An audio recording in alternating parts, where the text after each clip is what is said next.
Welcome to Retail Retold, the stories behind how that store landed in your neighborhood. I'm Chris Ressa, in conversation with the people and stories shaping retail and real estate. Brought to you by DLC.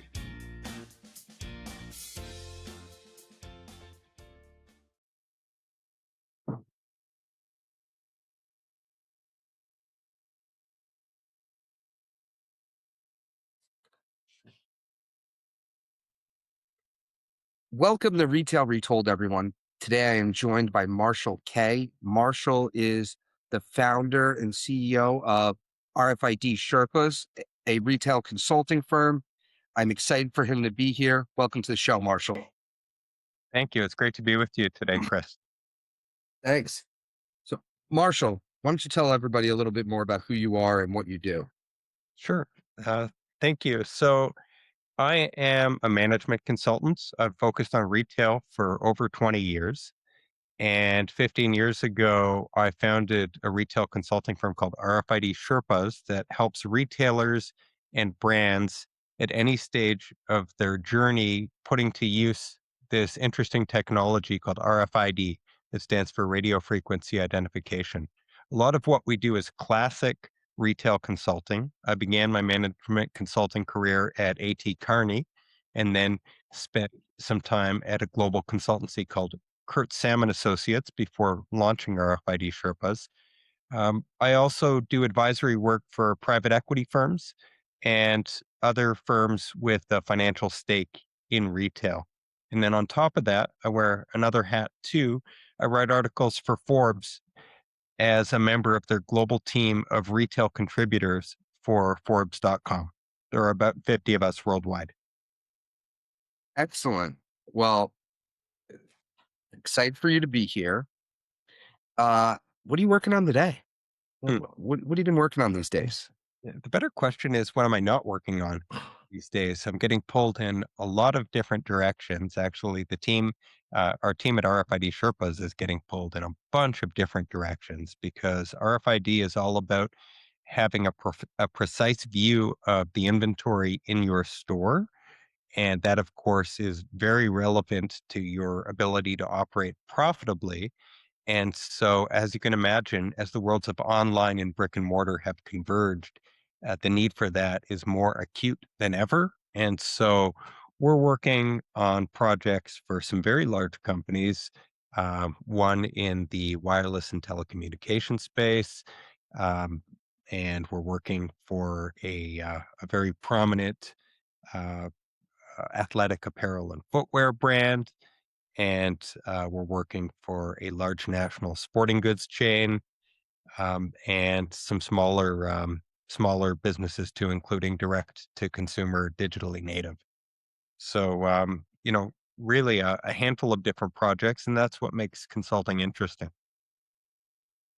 Well, let's unpack that a little bit.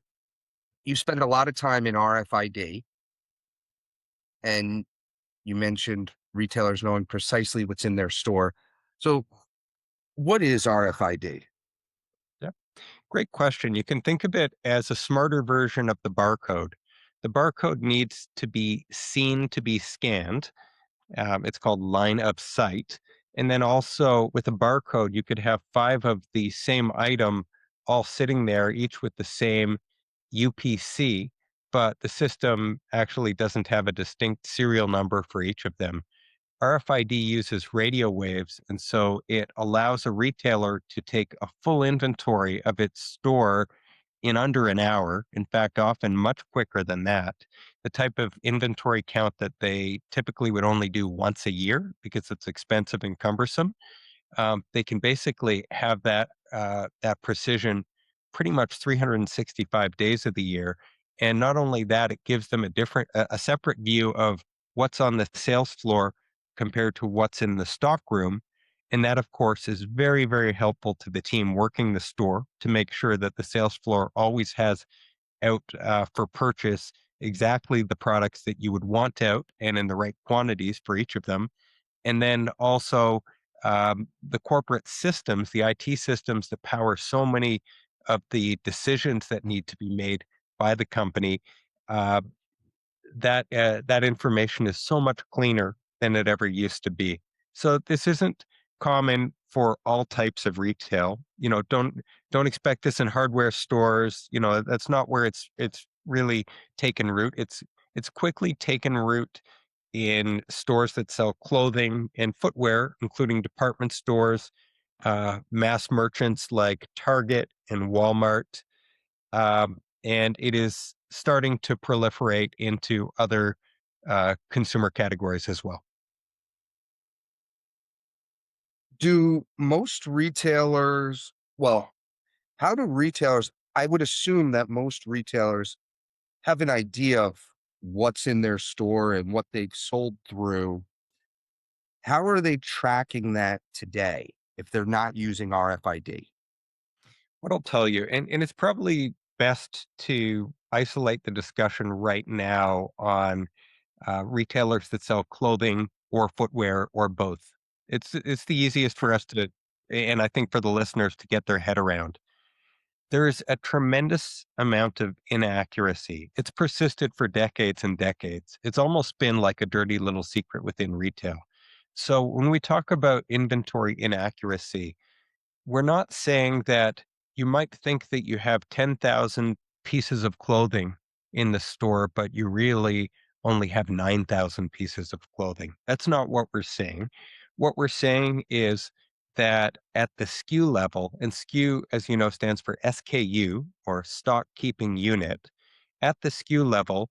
So, for example, a blue t shirt sold at Banana Republic in size medium, a men's t shirt, that's a SKU. So how many of that blue T-shirt are sitting on the sales floor? How many are in the stock room? Um, Basically, retailers aren't able to correctly, uh, I'll say estimate, but basically, retailers don't have a correct view of the precise quantity that's in the store a surprising number of times.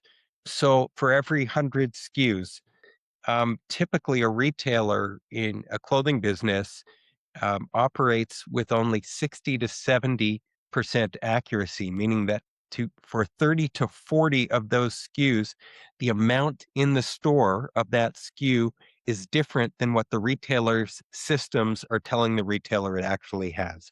Usually they have less, sometimes they have more. I can imagine how human error would be involved, but how are the systems off? Well, systems are only as good as the data uh, that are fed into them. And so, in clothing businesses, there are lots of reasons for this. It's not just error within the store, and that happens. Shoplifting is part of the problem, but it's to say it's the primary driver is incorrect. Often, what gets sent by the factory and received at the distribution center, and then ultimately arrives in the store, isn't what the retailer had ordered or believes to be in the carton, so to speak. Lots of reasons for this: substitution, even theft along the way, all sorts of errors. So by the time an item gets to a store, it isn't economical for the store literally to do a piece by piece count of every piece of merchandise that ever gets delivered to it from the distribution center. And so they typically assume that what was supposed to be sent is sent. That doesn't mean they have no reconciliation, but they don't do it at the piece level typically. And then there's further inventory distortion that happens. Here's the best way of thinking of it, Chris.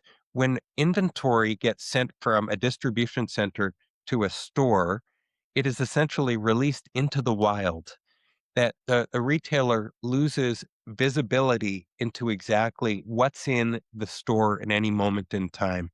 And the store is essentially a black box. That's been a situation and a challenge for retail for decades. But RFID has solved that problem and harmonized retail, where stores and the online business need to work in concert, has made this level of precision absolutely essential. And I'll give you an interesting statistic from McKinsey. They do a report every year called the McKinsey Global Fashion Index. And what they do is they track over 350 publicly traded companies. And they looked back as far as 2010. And for the McKinsey Global Fashion Index, it's not just apparel and footwear and handbags. It's also watches, luggage, and things like that. And what they found is in 2010, about 70% of companies were able to generate an economic profit. 10 years later, by 2020, only about 30% of publicly traded companies in the space were able to generate an economic profit. And one of the things that speaks to Chris is that it's harder and harder to operate profitably in this era of harmonized retail, or what some people call the omnichannel era, if you don't know what you have, where it is, and you don't have the tools to access that inventory efficiently. Got it. You make sense. So in your world, are with the consulting you do, are you consulting retailers how to onboard an RFID system? That's one of the things we do. Um, Sometimes our clients turn to us and say, "Hey, we realize we need to upgrade our inventory accuracy and inventory management capabilities. We know that there are different software solutions out there. There are different types of tags. There are different types of devices and what we call hardware, and different ways to do this. What should we be thinking of? How should we be doing it? Which companies should we be buying these things from? And how do we make it happen in a way that is practical and cost effective? And oh, by the way, the payback is typically under 12 months for these investments. And I'll also tell you, Chris, that this has been a necessary upgrade and has been on the table for years and years and years. Clothing businesses, apparel retailers, and several other retailers who are only starting to think about this now are very late to the game because many of their most successful competitors made these improvements years ago, but it's been a quiet revolution within retail. Got it. Yeah, it has been quiet. You don't read a lot about RFID. hmm And it's not what people think it is either. There's much more to it. It really does touch every aspect, every facet of a retail enterprise. It's very cross-functional, and it really is something that properly belongs on the CEO's desk or part of their mandate. It sounds like it. You said there's a 12-month payback typically, Or under 12 months. under 12 months. Yeah. Give some context around that. Where are people losing the money? So like where do they get paid back from? What areas of the business? Yeah. Yeah. Typically, in terms of the business case, um, you are uh, you're driving revenue growth. You're driving what's called full price sell through, which is the percentage of units you sell that are sold at full price or closer to full price. You're squeezing more dollars out of the same number of units. Also, you're able to operate your stores with less inventory in each store in your store fleet. We're often able to look to a benefit of over 10% in terms of getting leaner, which is consistent with what retailers want to do as well. You're benefiting from speed to customer too, because you're able to leverage store inventory to fulfill online orders when and where that makes sense, and reducing the number of orders that get canceled or turn into split shipments because store A can't find all the items on its pick list that it needs to pick and pack, and the order gets split amongst multiple stores. And then, of course, you've heard of something called BOPIS or BOPIS, depending on how you pronounce it. I say Bio bonus. Got it. We can still be friends. Mhm. Actually, I say Bopus too. Um, but that's a real winner for retailers and for property owners. It drives traffic to the stores, and when you have the ability to know what you have in each store and the ability to fulfill those orders effectively and quickly, um, that's a real winner. Also, there's something called the attachment rate. When someone comes into a store to pick something up, about 30% of the time they buy something else as well. And that's what the attachment rate is all about. A key thing I haven't mentioned is that because retailers who don't use RFID typically don't have confidence in their own inventory data, what they end up doing is hiding, both from themselves and from their customers, a significant percentage of the inventory that actually is sitting in stores. They basically will have a business rule saying that unless our system tells us that we've got, let's say, 3 units of this item in stock, we're going to act as if we have none because we're not confident that we even have a single one of them. And even if we did, we're not confident we could actually find it within the store. And so as a result, you have a significant percentage of your working capital tied up in inventory that isn't being fully productive for you or for your customers. Wow. Had no idea about that business rule. Uh, so a lot of information there. Yeah. Let's take a step back. What, how does RFID actually work? How does it do all these great things that you're saying it can do? Yeah. Got it. Great question. So I'm holding up in front of me, you can probably see on this Zoom call, what looks like a typical price ticket. This Yeah. is from Target. This is one of their great private brands called Goodfellow. And it looks just like a regular paper price ticket, except on the inside, it has a microchip. That microchip has all of the product's information and a serial number as well. This uh, microchip within the tag, within the price ticket, can be read from many feet away, up to 30 feet away. Basically, what happens is when employees take an inventory count using a device that looks like a barcode scanner, a mobile barcode scanner, they walk around the floor of the store. And you can have multiple employees doing this at once. And some people say it's like they are wanding the floor. Basically, the scanner wakes up the microchip inside this ticket, and the microchip communicates back its information. It's just a license plate number, basically.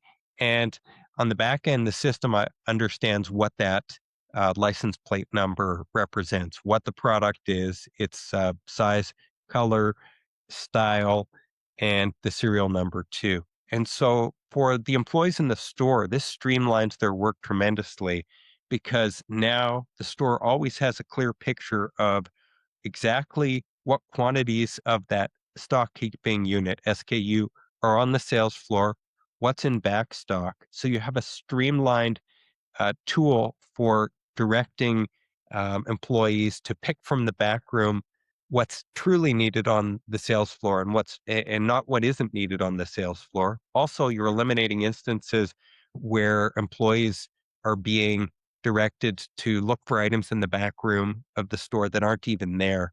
The net win for the customer and for the retailer is that stores who use RFID are much better able to have the full range of product on display. So as a customer, when you walk in, you're more likely to find what you're looking for to begin with without needing to look for help, and also in the right quantity too. So that's just one win. And if I'm a real estate professional, I realize that you live and breathe real estate, and Yep. I have real passion, and I've devoted a lot of thought and time over the last few years to the intersection between retail and real estate. And basically, you have a whole bunch of retailers and I'll call them retail tenants now, um, who have made this important upgrade. You have a bunch of retail tenants who haven't, but ought to have made this upgrade years ago. And some of them have already run out of time. Some of them are quickly running out of time. Most property owners, number one, aren't even aware of this distinction between smart stores and stores that aren't smart. Maybe we call them dumb stores. Let's just call them traditional stores. um, aren't even aware that the distinction exists. But secondly, even if they understand the distinction, have no idea which tenants fall into which camp. And I've highlighted some of the benefits to a business and some of the elements of the business case. Also, you have the ability to reduce theft and shoplifting, not just at the exit door in terms of stopping thefts from happening, but there are other ways to reduce overall shrink, and that's a cost to the business that's becoming harder and harder to swallow. There are ways to improve checkout speed using RFID. There are lots of different ways that this benefits the company. And so you have retailers, certainly in the world of clothing, certainly in the mid market, because we know with income disparity and polarization, those who serve um, those retailers who are more value oriented aren't in trouble because unfortunately there's more and more need for those who can offer good good merchandise at fantastic price points. Those on the higher end of the spectrum in terms of luxury and the bridge category, those folks are in pretty good shape too. In fact, I'd say quite good for some of them. But that whole mid market, you have a lot of clothing brands and retailers who are quickly running out of time. They already have a lot of pressure on their businesses, and those pressures have been there for a while. Even before inflation, even before the supply chain crisis, these were pressured businesses. And now they're trying to operate without these critical capabilities. I equate it to like a carbon monoxide leak in the sense that you don't know you have a problem until suddenly you're dead. And that's what's going to happen within the next 2 to 3 years with certain retail tenants. And it's not hard to see who some of those are, and there's not going to be an autopsy after when some of them file for Chapter 11 or completely liquidate. People aren't going to say, they started RFID too late. There won't be an autopsy, but I assure you, this will be the straw that breaks the camel's back for many retail tenants. Interesting. the As we've seen, one of the things that is true, though, I will say, is it's really hard to take down a retailer. Look at Sears. It's funny. I use that example all the time too. It's really hard to take down a retailer. I'm Uh, reminded, yeah, I mean, this will seem like a strange reference, but I'm going to reference The Simpsons because what the heck, why not? okay. Homer's in the Quickie Mart, and the owner Apu says as Homer tries to squish a Twinkie, "Silly customer, you cannot kill a Twinkie." Yes. Yeah. Some of the,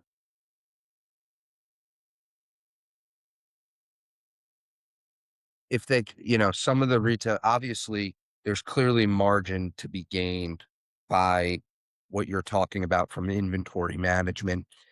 Uh, a lot of retailers, though, have made this a priority. I have, when you look at, now, I don't know about RFID, but they talk about inventory management. And one of the things that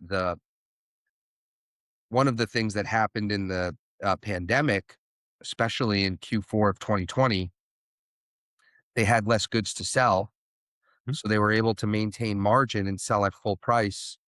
And there was a huge benefit. And we keep talking about, well, will we keep going back to discounting, those products because they order too much, and which is always, a problem.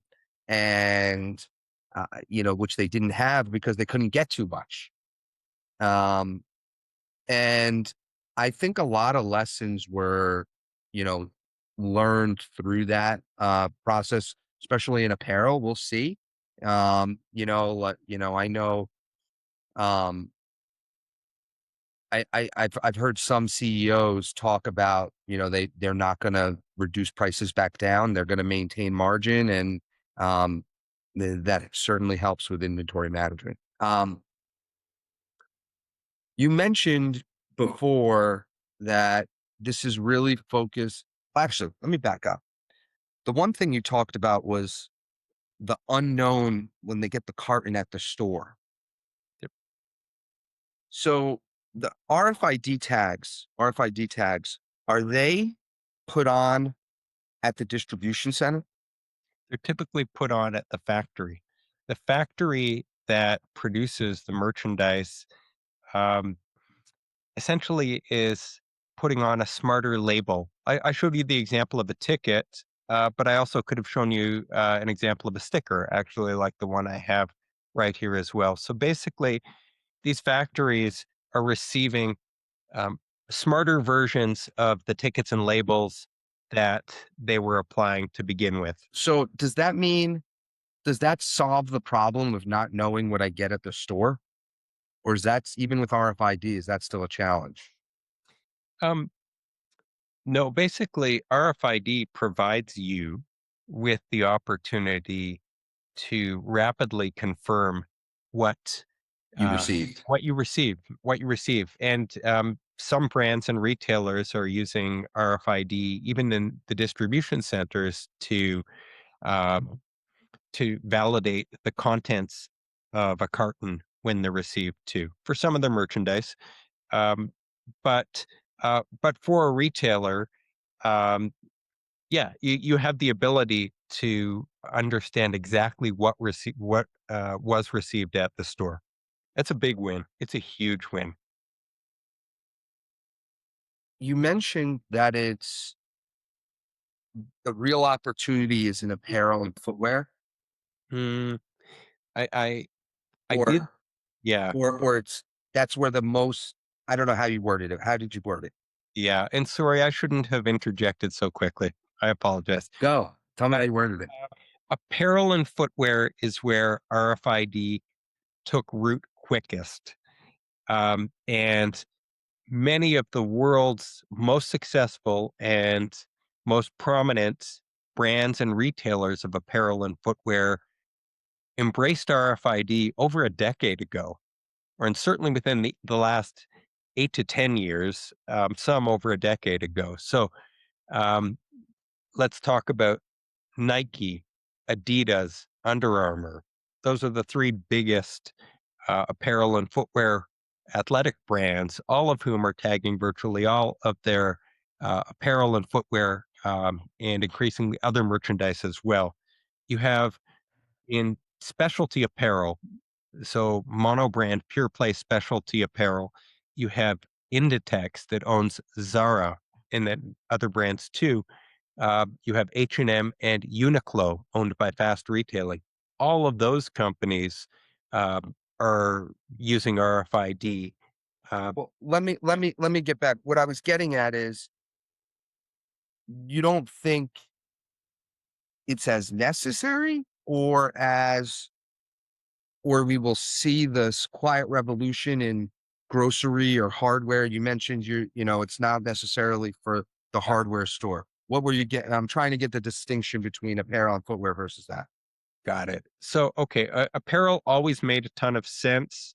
Uh, there were other categories that it's always been known RFID can add value. We're seeing with consumer electronics and the wireless category as well. So, smartphones, tablets, all related, cords, cables, accessories, consumer electronics, not just TVs, Xboxes, stuff like that, home goods. So, not just the soft home goods categories like towels and bedding and linens, where Target's been doing that for about 5 years, and Walmart has made it a requirement in the US for all of their suppliers, not just of soft home goods categories, but all home goods categories. There's tremendous opportunity for RFID to add value there with sporting goods, with toys, in supermarkets and food. And food, by food, I include restaurants like QSR.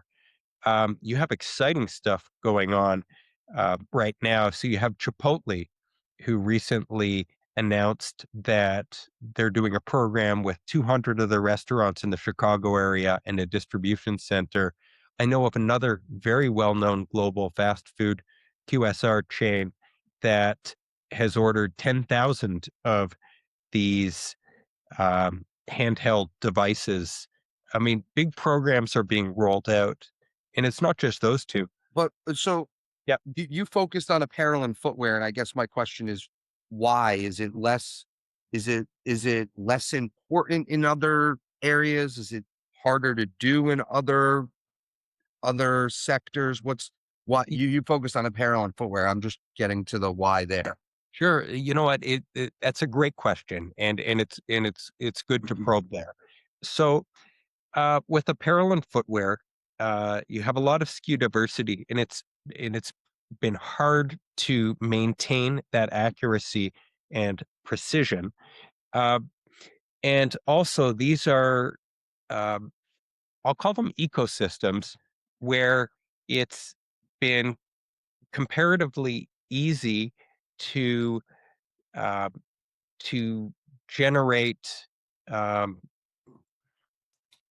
to get tagging at source at scale. That's really what I'm getting at. There are It's not as simple to coordinate with the largest consumer electronics manufacturers in the world who have their own retail businesses too. It's a different conversation. It's taken many years, and it's exciting where we are right now. Um, for some of these other categories too, you don't have the seasonality that you see with apparel. You don't have the fashion nature of certain apparel as well. From a price point perspective, apparel has always made a ton of sense. Are we going to see RFID on a can of soup? Probably not. And to your point, certain types of product are easier to tag because of the nature of those products. RFID can be used on items with liquid. RFID can be used on items that have a lot of metal, but you just need to be a little more thoughtful in terms of how you tag it, where you tag it, stuff like that. That's why some of these categories have taken a little bit longer to open up, but things have really changed in the last 12 months. So just for everyone as context, why would I probably not see it on a can of soup? Sure.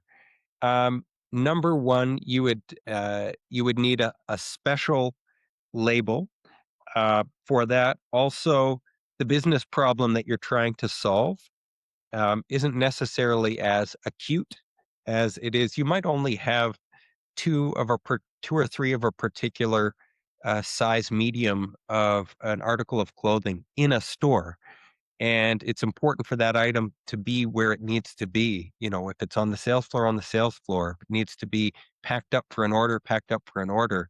If you're dealing with cans of soup, there are other ways to tackle that problem. And RFID isn't a hammer in search of nails, meaning like a solution in search of problems. Given the price point of the soup, and given the fact that there are other ways to tackle the problem, I wouldn't expect it. And given the fact it's not the simplest of items to tag, I wouldn't expect it there. But from a price point perspective, an item doesn't need to cost more than a can of soup in order for it to make sense to have an RFID tag, for example. It all depends on the business use and the context. Got it. Makes sense. What haven't we talked about RFID that we should? Great question. I'm just going to look. I scribbled a couple notes before we started. I would say this that retailers, certainly in the apparel and footwear space, who have been operating their businesses for decades with SKU level inventory accuracy hovering in the 60 to 70% range, now have the opportunity to be operating their businesses 365 days a year in the 97 to 99% range. And that isn't to say that the technology isn't 100% accurate. It is, but there are always factors like, was the product tagged right? Is the tag still in good shape? Stuff like that. And human process considerations. But basically, a number of retailers and consumer businesses made this transition a long time ago, but it never got a lot of attention. That this is a step change. When you think about commerce, there once was a time when every business operated just with pen and paper, not with computers.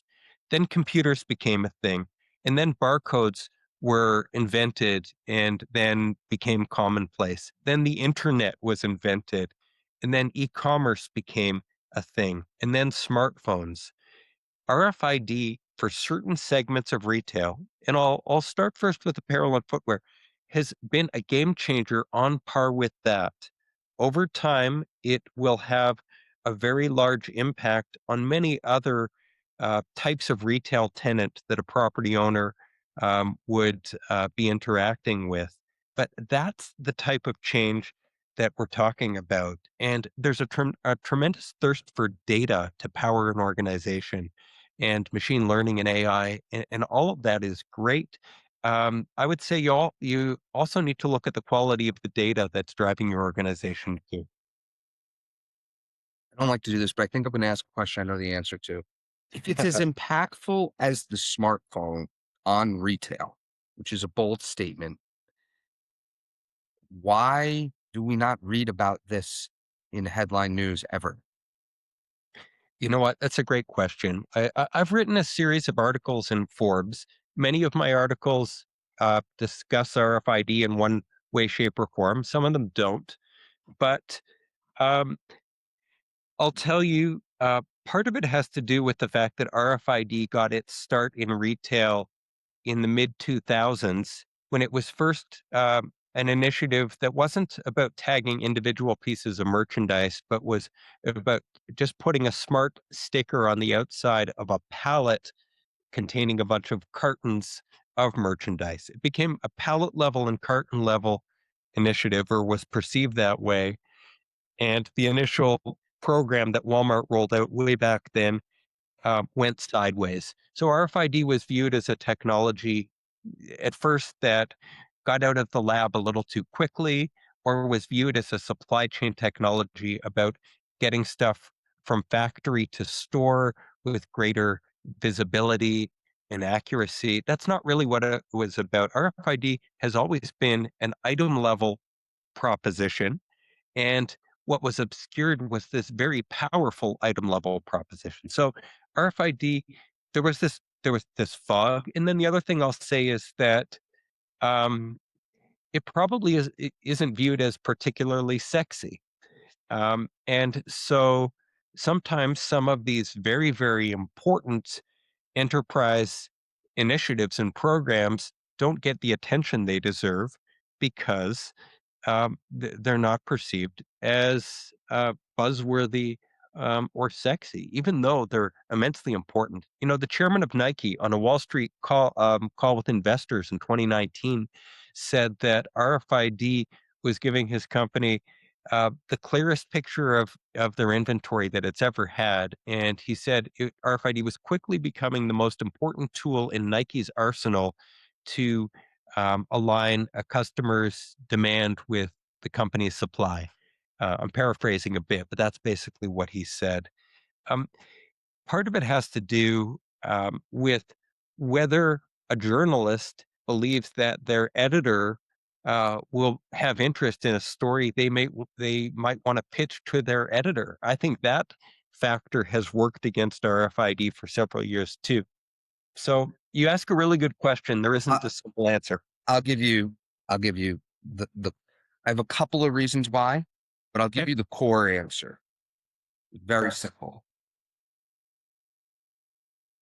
The answer is the consumer already expects that the retailer knows exactly what's in the store and how much they have.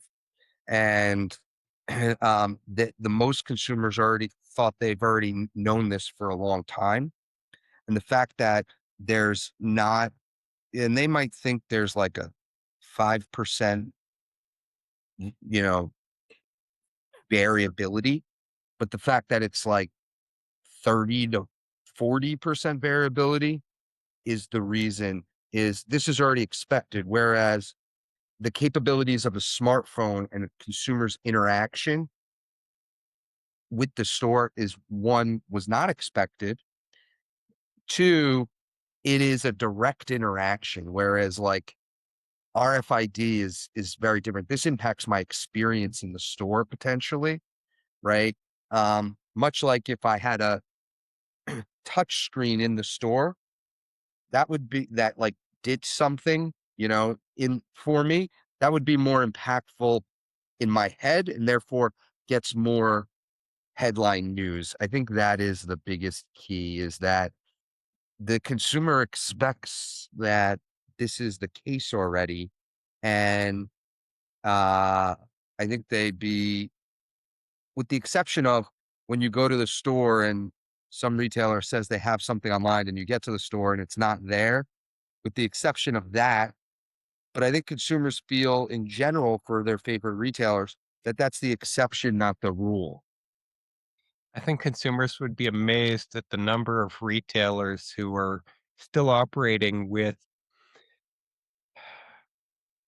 I'll say, versions of technology that really were best suited for the 1990s and haven't really been Yeah. updated dramatically since then. You'd be surprised at the number of retailers who who don't have the tools in their stores to allow their store employees to do what's needed to be done as the demands have changed. So consumers might, I wouldn't, because I'm a business operator, and evolving your tech stack is not easy. And especially if you've got thousands of locations, international, like that, it's not easy. So I wouldn't be surprised with that, but I understand your point.